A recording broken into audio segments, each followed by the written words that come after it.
Okay, Shamshabad ఎయిర్పోర్ట్లో కళాఖండాన్ని ఇదండి కళాఖండ్. అరే మనం స్టిక్ కూడా ఉందిరా, స్టిక్ ఇప్పుడు పెట్టుకోవచ్చా? స్టిక్ ఏ స్టిక్ ఉంది పట్టుకోవడం? ఇప్పుడు వద్దులే, సరే కేరళలో వేసుకుంటాం. ఓకే, దాన్ని శంషాబాద్ ఎయిర్పోర్ట్లో మనం ఫస్ట్ టైం వస్తున్నాం లోపలికి. ఒక అనుభూతి కదరా. అంటే ఇక్కడంతా నీట్గా క్లాస్ వాళ్ళంతా రాయల్ వాళ్ళే ఉంటారు నాకు తెలిసి. ఫ్లైట్ ఎక్కుతున్నారంటే సరేలే ఉంటారు, మా ఉన్నోళ్ళు 90% ఉంటే లేని వాళ్ళు కనీసం 10 మంది అయినా ఉంటారు కదా. ఎందుకంటే టికెట్స్ అయినా మామూలుగా హైదరాబాద్ సికింద్రాబాద్ టు కొచ్చికి ట్రైన్ ఒక 1000-1500 అయిపోతే 1500 కూడా ఉండదు కదా, ఒక 1000 ఉంటుంది ట్రైన్కి రా.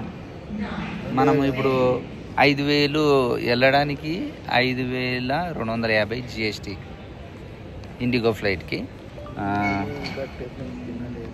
మామూలుగా ట్రైన్కి అయితే 1000 రూపాయలు అంతగానే ఎక్కువ ఉండదు. అంటే మినిమం 4000 పెట్టి చిన్న తరగతి వాళ్ళు అయితే రాలేరు కదా, అప్ అండ్ డౌన్ 2000 ముగిస్తారు. అందుకోసం అట్లా పోయి అంతే.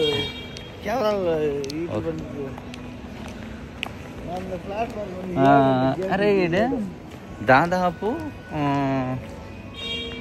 30 ప్లాట్ఫామ్స్ ఉన్నది. మనం ఫస్ట్ చూసినప్పుడు ఎన్నిరా ఆడ గేట్ రా, సరే లేరా. ప్లాట్ఫామ్స్ అంటే మనం ట్రైన్ అంటాము, గేట్స్ అంటే 30 ఉన్నాయి కదా, 30-31 ఉన్నాయి. ఇంకా మళ్ళీ వస్తాం కదా, అప్పుడు దిగినప్పుడు క్లారిటీగా చెప్తాం చూసి.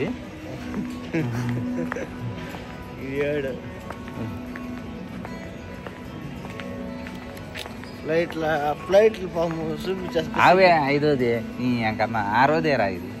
అది వెళ్దాం. మన ప్లాట్ఫామ్ దగ్గరికి వెళ్ళి మనం కాస్త రెస్ట్ తీసుకుందాం. అమ్మా ఏడవైనా టిఫిన్లు ఇక్కడ తక్కువ ఉన్నట్టు ఉందిరా. టిఫిన్ చూద్దామా? ఏ ఉందిరా, పూరి కూడా ఉంది, అది చూద్దాం. రేట్ తక్కువ.